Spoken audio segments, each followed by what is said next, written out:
Finally here, League Two season ready for kick-off. How are you feeling? Yeah, really looking forward to it. We've worked hard in pre-season. A little bit of overall the squad. More going out than coming in, to be fair, which probably needed to be done.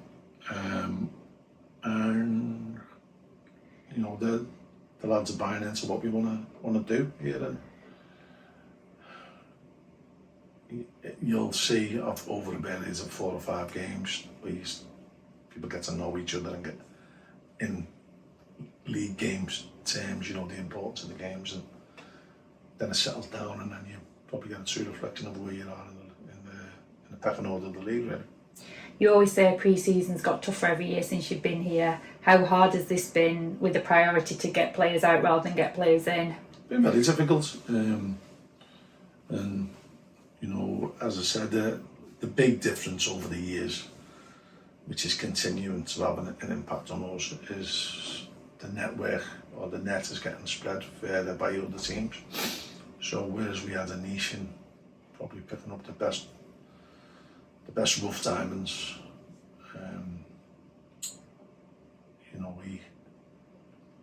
everyone's after them now, and everyone's sort of got half an head start on you. But I'm happy with the players that we've signed, and hopefully we'll get 1 or 2 more in who can enhance our squad. Looking back over all the years, who's the best rough diamond? I'd be doing a lot of disservice if I named one, that's for sure. But they've all got their own little idiosyncrasies, and some have had various impacts throughout the years, but all played a part in 1, getting us to the Football League, 2, getting us to the heady heights of League One when we were challenging for the playoffs. And they all contribute in a certain way, and quite a few of them have contributed financially to the infrastructure of the club, and that's the model that we've got to work at. We've always got to try and develop the club as a club, and sometimes you can feel that's to the detriment of the team, but you've got to sell these players the dream. So then if you deny them the dream at the end of it after they do well for you, it sort of doesn't work. So that's what we've got to carry on doing.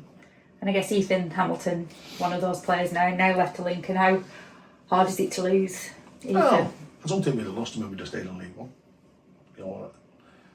I've had a couple of chats with Ethan, before we used to thank myself and all the staff for the help we give him. And he's a great lad, Ethan. He wanted to play in League One, and he believes he can play higher, and hopefully he will go on to play. How tricky is it in League Two? Because I suppose in League One you always had the safety net of League Two. In League Two, you can drop into the National Conference. It's a tough one. We don't want to do that. The plus side to that is only 2 go down as opposed to 4. So we've just got to get our heads down and not worry about too much long term. Just worry about the next game, and that's our main focus this week. With the next game being Newport County, a mid-table finish in League Two last season. Got Johnny Maxted, who used to play for us in the side. What have you made of them? Their signings over the summer? They've got Graham who knows the leagues, and he knows how to set up a team. Did really well with Bristol Rovers. And every game he plays is going to be tough. We know that, as it was last year.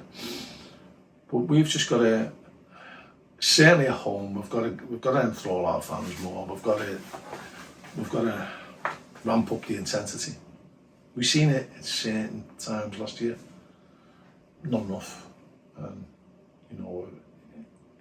probably the game that cost us was the game at home. We won that with the stadium. And they're the games that we've got to grab it by the metal and get the fans rocking, which I know they will be if we serve up something for them.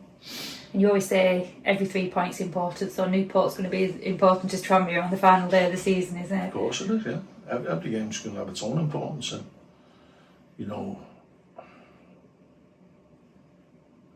a lot of these teams we haven't seen for a while, and they'll have changed. And it'll be interesting to see how our players respond to having to fight for every point again, and hopefully learn the lessons that, or learn something from the failures of last season. And I guess there's a bit of pressure on your strikers this season as well, isn't there, to get the goals, to keep us there? You know, all over the park, the pressure's on you. You've got to keep the ball out your own net, and that's something that we didn't do enough of last year. Some calamitous goals that we conceded last year, but we conceded far too many. And if you're not scoring a lot, which we didn't as well, it's a recipe for disaster. You know, we've got good attacking options now. We've got ability to change the systems a little bit better than what we did have, and hopefully we'll strengthen even further.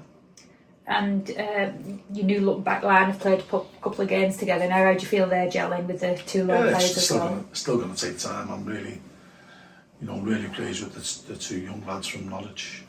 Obviously Calvin's got experience, but you know, was a little bit behind on the training, so that's a little bit of a hindrance for him. But the two new lads from Norwich have took to it like a duck to water.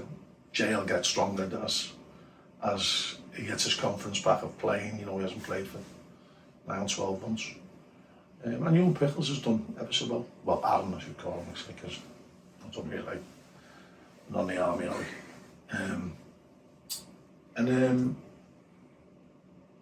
Yeah, he's staking a claim for such a young age. He could be the next Ross Sykes.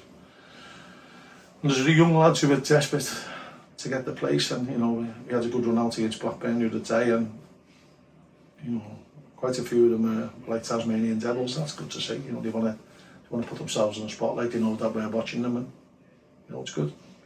Joe Pritchard, how far is he away from? He's running tomorrow, which is great news for us. And I think it's great news for him as well.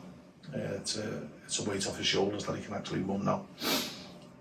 His muscles are strengthened up enough for that. So I think you'll see dramatic improvements in Joe over the next couple of weeks.